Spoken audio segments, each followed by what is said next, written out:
जो हिंदुस्तान का भाषा है, आज उसी हिंदुस्तान में हिंदी बोलने वालों पे इतनी बड़ी प्रतिबंध लग रही है, उनको मारा जा रहा है, काटा जा रहा है, जिसमें सबसे ज़्यादा संख्या हमारे यूपी बिहार के लोगों की है। माननीय मुख्यमंत्री नीतीश चाचा जी और तेजस्वी भैया,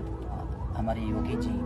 आप लोग जितना चाहेंगे तो सर इस सरकार से वो सरकार बात करके और हमारी हिंदी भाषा के लोगों के लिए और अपने यूपी बिहार करके खास करके लोगों बिहारी मजदूरों के लिए बहुत बड़ी ब्रेकिंग न्यूज सामने निकल के आ रही है। जो भी हमारे सुपर स्टार है, चाहे पवन सिंह का बात करें या खेसारी लाल यादव का बात करें, हर कोई बिहार के लिए मर मिटने के लिए तैयार है। आपस में विवाद करते हैं वो अलग की बात है, कहीं ना कहीं जैसे ही बिहार पे बात आती है तो कहीं ना कहीं सारे हमारे कलाकार एकजुट हो जाते हैं। ऐसे में दरिया दिली दिखाते हुए खेसारी लाल यादव ने जो कि ऐलान कर दिया है कि हम जाएंगे तमिलनाडु के बॉर्डर पे और वहाँ पे देखते हैं कि कहाँ पे जहाँ वो लोकेशन है जहाँ पे मार काट हो रहा है वहाँ पे जाएंगे और वहाँ पे जाने के बाद आपको लाइव जो कि रिपोर्टिंग दिखाएंगे। ऐसे में अगर हम बात करें, हमारे जो कि बड़े भैया जो कि यहाँ पे मनीष कश्यप ने भी वहाँ पे जाके अभी पहुँच गए हैं, जो कि फ्लाइट से तुरंत गए। लेकिन फिलहाल में ये भी बहुत बड़ी जो कि ब्रेकिंग न्यूज़ सामने निकल के आ रही है कि हमारे सुपर स्टार खेसारी लाल यादव भी जो कि जाने वाले हैं और पावर स्टार पवन सिंह का कहना है कि जो भी हमारे तरफ से मदद होगा वो मैं पूरा के पूरा मदद करूँगा। लेकिन फिलहाल में आपको क्या लगता है कि जो भी हमारे मजदूर भाई जो भी हमारे वहाँ पे फंसे हुए हैं उनको यहाँ पे मदद करनी चाहिए कि नहीं करनी चाहिए?